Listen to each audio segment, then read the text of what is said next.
kitchen's linoleum floor. I made a mental note to clean it up when I awoke in the morning. I had met Sonny almost exactly a year earlier, in November.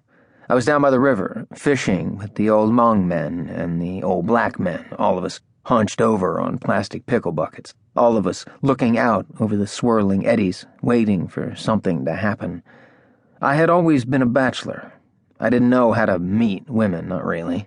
I'd had lovers in college, but it was always almost accidental, those magnetic couplings wrought out of beer and pot, intimacies that by morning had come undone, unbound, and sometimes we'd drive to a truck stop or a cafe for breakfast, but frequently not, and the girls would simply collect their clothes in a ball and leave without a word. The fishing had been steady that day, and I had just hooked a pretty good-sized carp when a car slammed on its brakes at the top of the riverbank.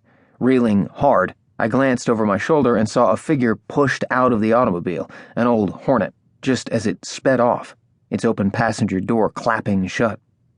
None of the other fishermen seemed to notice.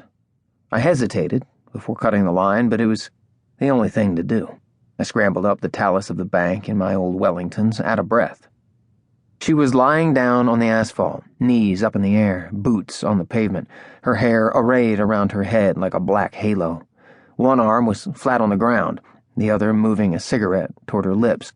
She had a cut on her forehead, not big, the blood already coagulating in the cold. "You all right?" I asked.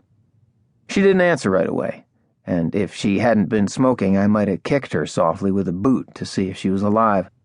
Behind me, the river moved huge and slow, one great, broad, brown stroke of movement and sound, and beyond it I heard a whistle from the paper plant and the beeping sound of a forklift in reverse.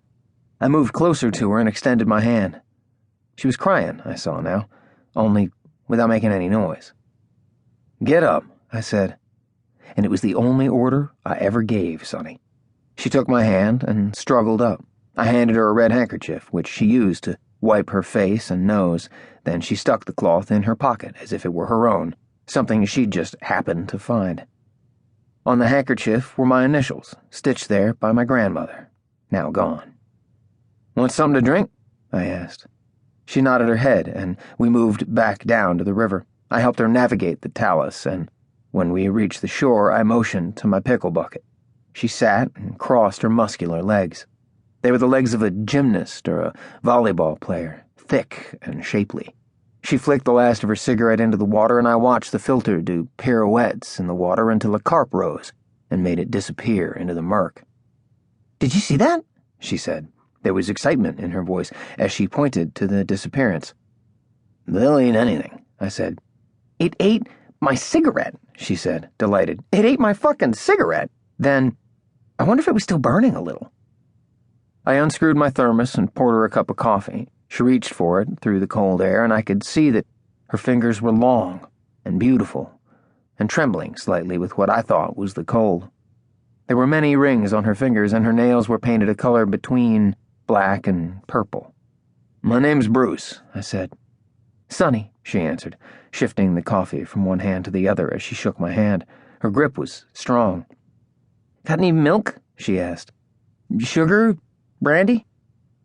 "I have this," I said, and reached into a pocket of my vest, producing a silver flask that my best friend had given me many years before, just after high school, when we were still in touch.